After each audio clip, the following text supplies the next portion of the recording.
Conference will be bring back the head of the commission, Ambassador Daintowon Pay-Bayee.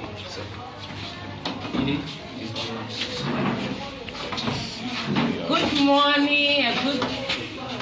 So it's good afternoon.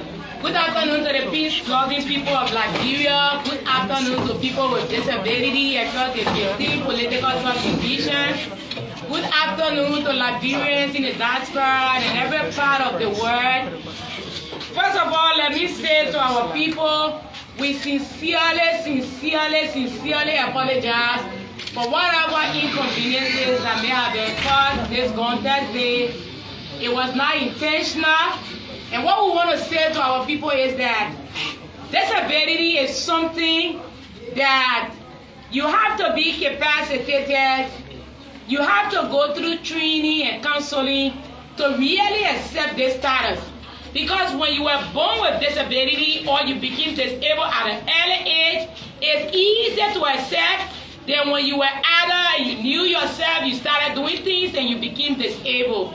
So people react to situations differently, and this is why we have respect for diversity. We understand whatever happened have happened. We are human beings, not because we are with disability. So today we are here with our colleague from the war affected. And the war affected is in collaboration, let's say, comprises of the female amputee, the male amputee, and so forth. So today we will have 3 persons, including the head of the war affected, but there's a committee that was set up that I will talk about. The head of the war affected is the advisor on that committee. So 3 of them will be able to speak, and then we'll just be giving the public the information on the project that we are implementing, the intent of the project, how many persons have benefited, and the way forward. So today here I have on my far left Mr. Joshua C. Boo. He's the Director for Technical Services. He's Honorable Boo. He was appointed 6 to 7 years before I came. We have Reverend Father Boema. He is the Deputy Director for Administration of the National Commission on Disability. They are all presidential appointees. They were appointed 7 years plus before I came in. And the war affected will also introduce themselves one by one. And then we'll take it from the end. Him, Smith will speak. And then I will be able to close it. So thank you so much. So we take you. Yeah, okay. Alfonso K. Nanti, the war affected. I'm the spokesman, which is called the PRO. We welcome you in our discussion. God bless you. Thank you. So next slide. Speaking to Yam Oliver Cooper Kalung, operation of the war affected, the operation of the community. You are welcome. Thank you. I'm Jim B. Smith, the National Director of the National War Affected Disabled of Liberia. So you are welcome. So then we start with Alfonso. Yeah, okay. Alfonso Yanti again. We want to announce to the public on the war as live. I know all of you watched the video and saw the strikes that the Manan were in. To remind the public that as a war affected, we resolve our issue and we deem it necessary that as a war affected, we should work in the interest of our people, especially the blind and amputee. So we're working along with Madam as the president who provided this opportunity that we're all here. We got much to say, but at least we want the world to know that the war affected, there are people that can make impact when it comes to the development of this country. So we want to bring her for recognizing her today to be part of this all-important issue. Our issue has been resolved. The project that she recommended to the government, we're in full swing to commence the project in the 15 counties of the Republic. So I want to take my time to welcome you as journalists, media practitioners from everywhere, the war victims, the war veterans, the disabled, all of these people working together. We want to see our country move forward in a successful manner. God bless you. Thank you. Again, this Oliver C. Kalung operation. I think my brother already say what he want to say.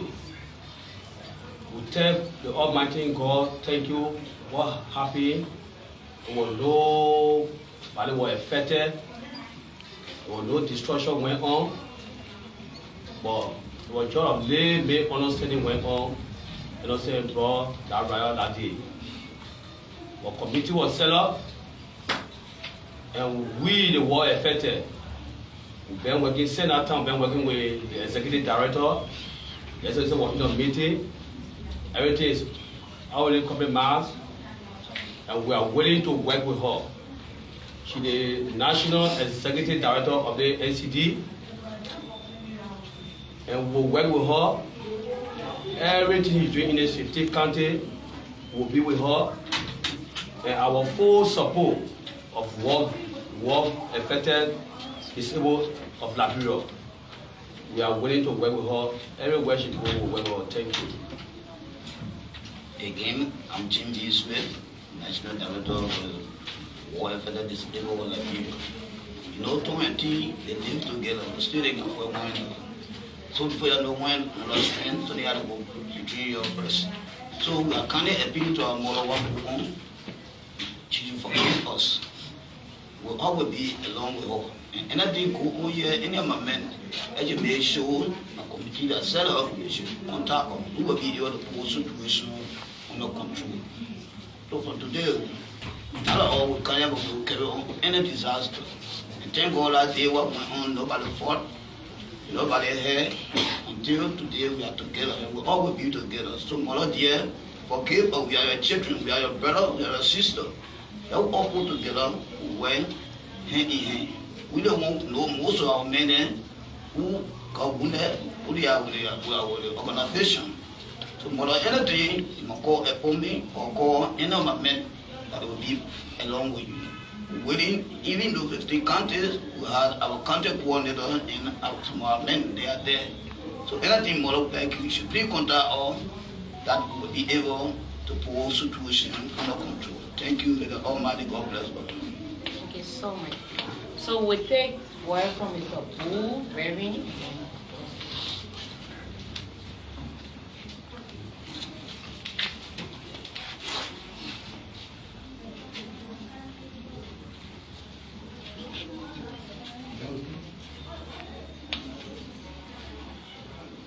As you all have said, my name is Mr. Jahasha Sibu. I am the director for the technical services. He was not here, he was out of the country. He was in the county when he came back from Banga, Kakatan. He went to 3 counties for project. After when he came, he heard about it, what transpired. And then when he came, they explained everything that occurred. And so he stayed home. He decided not to come until the matter can be resolved. And then he came. They have been talking, on cover, discussing so that everything can be handled amicably. So now that he have come, we have reached to the table. We all are equal. We have equal right. No matter what happened, we are sorry. We want to tell you that we can't leave you out. No, we will work together collectively. So as you said, let's continue to work and move disability issue in this country on. So I thank you very much to all of you for coming. This is Reverend Fala Boema. I am the Deputy Director for Administration, and I am very, very sorry that what happened. Because war victims, we have been working with them since. But we don't know what happened at this time. They became so annoyed and came with some violence. But we thank God there were wise people, people with wisdom, who handled the issues better. And there was a meeting that generated a committee of 9 persons to come and talk with us so we can settle this issue and consider the war victim as one of us. Even before then, we had already considered the war victim as one of them. though we may have disability in different categories, but we know disability is disability. Once you are a disabled, you are discriminated, and people may not even allow you in their midst. So if we start discriminating against one another, then we are already doing worst of things to our friends. So we don't want to see things being done in an ugly way. We want to say to the war victims, consider NCD as your organization. Consider NCD as people who will help to take care of your needs, who will work on your behalf. When you have a problem, issues that you cannot handle, come to NCD. NCD will be able to work with you people in handling those issues. So this time, we want to say you are welcome. The committee, you said, we hope this committee will be respected. For us, we've been for too long. Smith is fully aware. A very, very big thank you to all of my colleagues, and you have said it all. Members of the press, the mandate of the National Commission on Disability is to have jurisdiction over matters evolving and appertaining to the welfare of persons with disability across the 15 political subdivisions. And programs that we are mandated to do include advocacy, implementing projects, monitoring and supervising effective service delivery to persons with disability, providing empowerment through skill training, small businesses, vocational education, providing educational aid, and currently the Commission works with over 70 organizations of persons with disability. These organizations are civil society organizations of persons with disability that are registered with the government of Liberia through the Ministry of Foreign Affairs with article incorporation and business registration. Why was this fund allocated in the budget of the Commission, and what was its intent?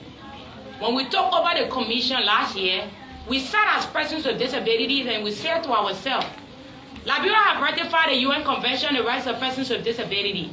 We have the act that established this commission. There are a lot of policies that are reviewed in the country that are inclusive of issues affecting persons with disability.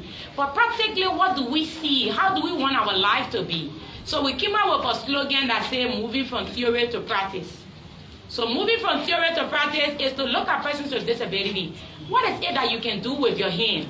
We know you are visually impaired, but what you can do with your hand that can be something that will give you money while we are fighting on the educational system, because to destroy the country was easy as we are in our post-conflict recovery process.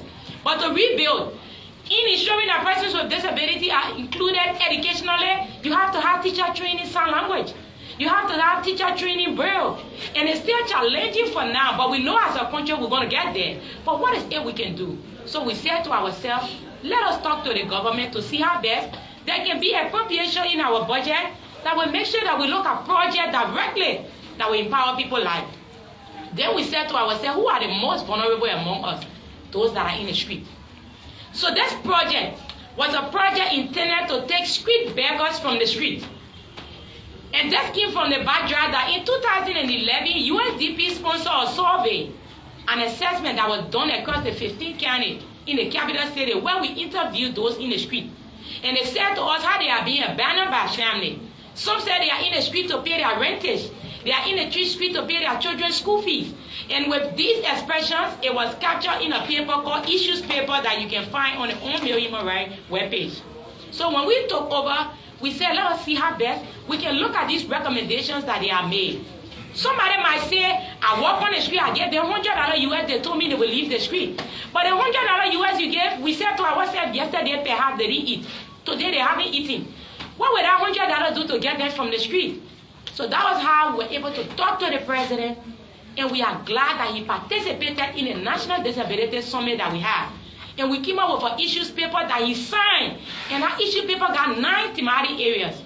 So out of it, we said, let us see how best we target those in the street. But in targeting those in the street, we then decided that we will launch out a street project.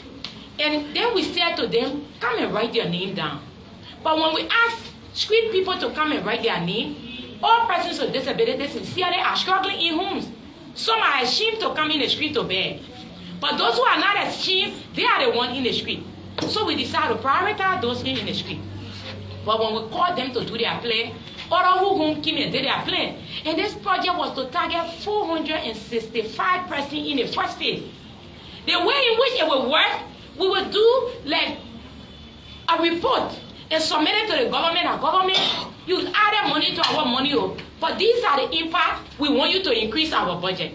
And based upon the report and the tangibles, government was going to see reason next year to increase our budget. But when we did this and spoke to the president and spoke to a member of the House, for the first of its kind, the commission budget was increased from 350,000 to 629,000. And this 629,000, about half a million, which is 500,000, was appropriated purely towards empowerment, which includes our rentage and other things that we needed to do for the commission to be fully empowered. So 250 USD of this amount was provided. So what we decided to do now, we said, the needs that we receive include people from whom. So the only way we can launch out is to launch out to specific location of the street and those we see there. So Professor Slewin, who teaches at the UMU University, came in and he set up a whole MAE team and how we're going to roll out the whole process. So this is what those you see in the red jacket came about. We go with them in the street, we provide ticket to you, we fill in the form with you, and on the form, you will tell all the business you want to do.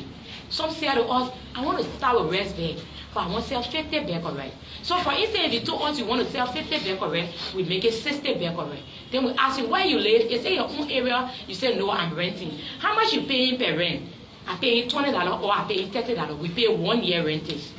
And after that, we say you need to have some food to eat. So perhaps we can provide a bag of rice, pepper, something that you can just get those little food items that can take you for 1 week, because nobody will start business today and get profit today. Not realistic.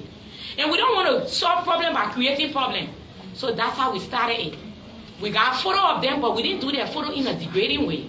So like we are sitting here now, the camera will come and group 3% photo, 3% photo. So all those we empower, we have photos for them. So that's how we started. But then when we did this, the scene outcry came. You can't do it individually because we are ourselves struggling. That's how the issue of forming them into a group came about. We said that if we'll be able to impact your life, those who want to be single will deal with you individually. But if you want to do group, it will be easier. It will help us to do group. So the disability farmers were the first group that we empowered. That was around 19 plus people. They said, oh, we want to go into agriculture. We have our farmland. And that's how we were able to empower them. So that's how we started the empowerment. So there were individual empowerment, there were groups empowerment. So that's how we started the whole process. And this process started from May.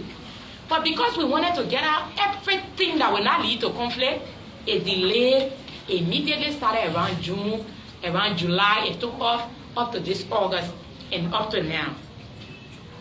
So up to now, for the first phase, those that have benefited so far, 885% have benefited so far from the empowerment. There are groups that say to us, we are at the University of Liberia, but we live in a rehab, Jakarta rehab area. Most of us are wheelchair users. Getting to Fena is challenging. So if you can get us a keke, we can be running a keke and be able to take care of our fees and other things. Since the University of Liberia is $3,000 maximum per semester, since the president is prioritizing everything at the tertiary school. So we were able to provide support towards the $3,000 for them, and then we provided them a keke. There's a group in Bento. They have their office right at the Bento Administrative Building. They said to us, we are into agriculture. We need keke. So we also provided them keke. The group you see in the middle of Vatan, they were the group that we even empower with the highest amount. 3% they said, because sometimes we go to international conferences when they are showing street beggar, they show that particular group that is sitting in the middle of Vatan. So I said to them, if we clear Vatan, it will really show that this project is impacting what we want to do. Samola is a Vatan, Thomas is a Vatan, Donso is a Vatan, Kekula a Vatan, and many others. So the three groups, Samola is the head of the team that we got a keke for. So we said, send you people at the main target of the begging, we'll provide a keke for the 3 people. Members of the press, if you go to Vatan, Samola will buy a keke, he baked, he used the keke for shelter. These are some of the things that have been going on, which got few of the war affected also angry. And many of those you saw angry that day are not street beggars. Some are on the amputee spot. Some have been trained into vocational. Some have their tailor shops. But they say you empower these people, and some of them don't want to leave the street. We ourselves, we want our own. That's what brought about the whole thing. So the empowerment ranged into education, into health, where we got keke and other things for people, into school fees, and so forth, and settling them at home. This was an idea that we said to ourselves, we can't be sitting, like now I'm in a full suit, but my police are in a ring, saying, hello, please help me. So the idea was to ensure that at least every one of us can come at a level that we can be asking people to build on what we are doing. That was the whole idea. So we are grateful that it's impacting. So what the war affected were able to do, we talked to them, we said, we decided to group people, but they said to us, Pay-Bayee will not like to be grouped. So I said, okay, we agree. So we now came up with a 9-man committee that was able to identify the first 50% that are not willing to be grouped, but we told them we'll be able to help to empower the 50% and on with the 9 members of the team, because we are prioritizing the deaf as well. Because many of the deaf, they are not in the street begging. You can find few with their paper, they will write and show it to you that I'm deaf, please help me. But they are into community. Some of them are bringing people home. Some of them are washing people clothes. Some of them are helping to do home chores, domestic chores. So because of that, we said if they group themselves. So some of them said we can group ourselves into hair platters. So they said we'll be plaiting hair. Some said we'll be selling our DK. Some said we'll be selling gasoline. So that's how they have been able to group themselves. So member of the press, this is the whole idea of the empowerment. This is how we've been engaging. So the next area we are about to go is Babolu, Nimba, Grand Basso, Bon, Magibi, Lofa. They have said to us they have made it easy. They have grouped themselves. So we'll be going to Vanjama and Kulahun as we address Lofa. We'll be going to Bopolu and District 2 as we address Babolu. In Nima, we'll be going to Sanikole and Ganta, and in Ganta, we'll be dealing with a group in Ganta that want to do agriculture and a visually impaired school, the Gompa School for the Blind. In Grand Basso, there's a deaf school in Grand Basso and a visually impaired school called Grand Basso Blind School. So those are the people we're going to be targeting. And with that, Margidi has said to us they want to do soap making and so forth. So that's how we're going to go. So the next phase of the budget that we are about, which is the final empowerment fund, that we are about to get from the Ministry of Finance will help us to address the 50%, to address the deaf that have grouped themselves and to go to these counties so that at least they can have something to start with. And we want to say to the rest of people with disability, current statistics show that we are approximately around 900,000 people, which is 20% of the Liberian population. We will get to you, but bear with us. This is taxpayer money. And as we get it and make report, based on the report, the president, the member of the House of Legislature, they will all be encouraged to add to our money. All I want us to do, let us talk to our representatives. Let us talk to our senators. Let them increase our budget. We are so happy that for the first time we have a particular line on our budget for project. We will close this by saying a very big thank you to the Liberian National Police. We want to say thank you to 101. We want to say thank you to 102, to 108. To 197 and 198. 197, you were right here on the front line, taking stones and other things on our behalf and being very civil with us. 109, we want to say thank you so much. You sat as a father and you were able to mitigate. There were noise, there were anger, but you bear with us. We want to say thank you to the government for the trust in the National Commission on Disability, and we can assure the Liberian people that we're not disappointed. Thank you, and thank you so much as we take questions.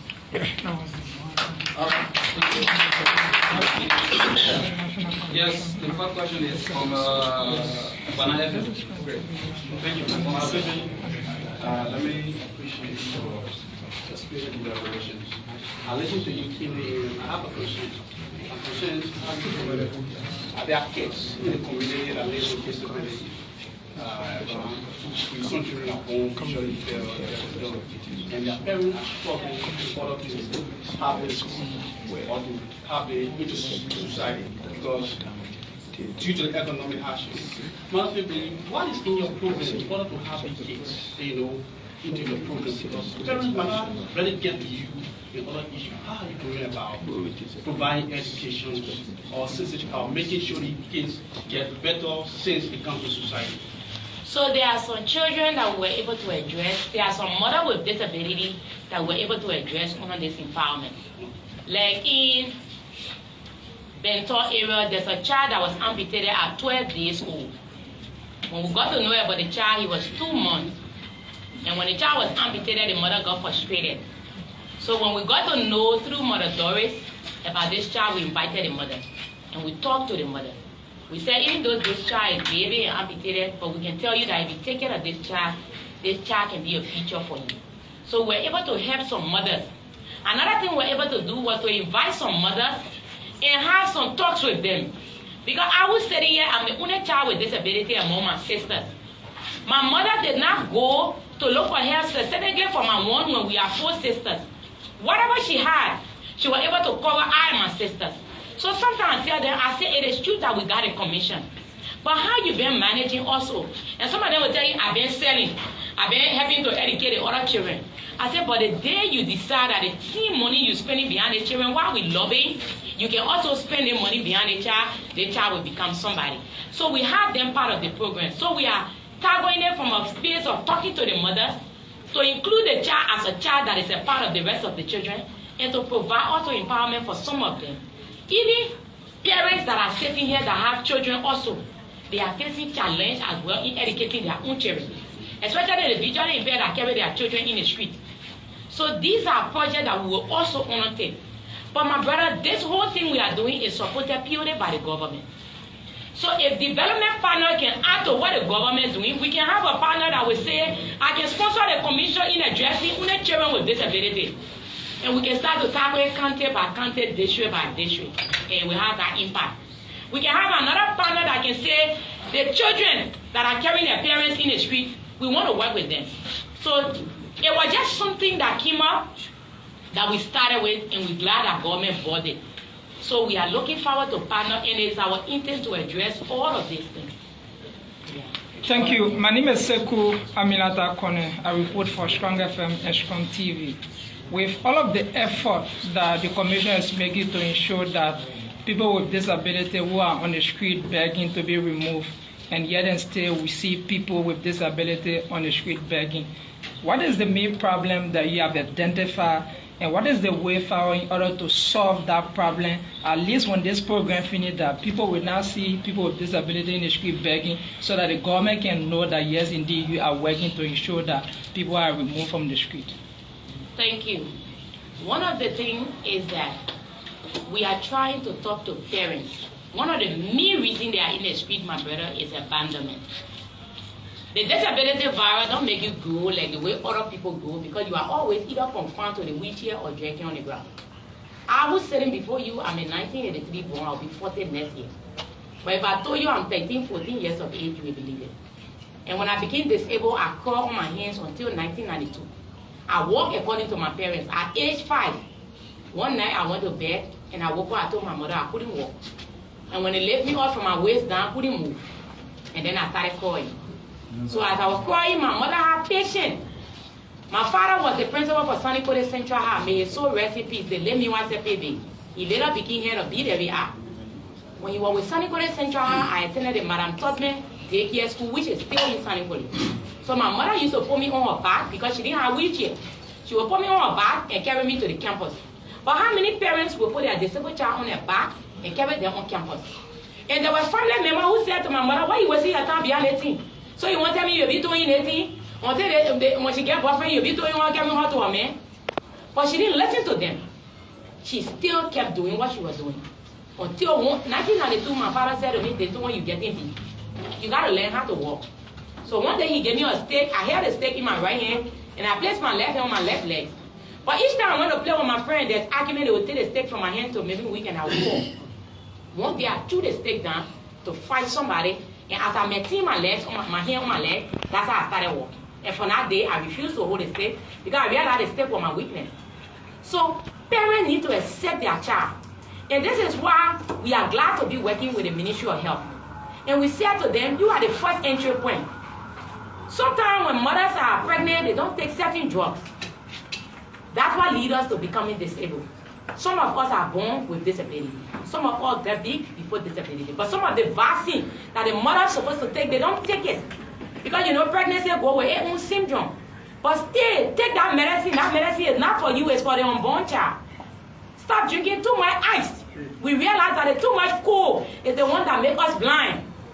Because the cold affects the nerves in the eye, and that's how we become blind. We are born blind. So all these things are to be done by the Ministry of Health.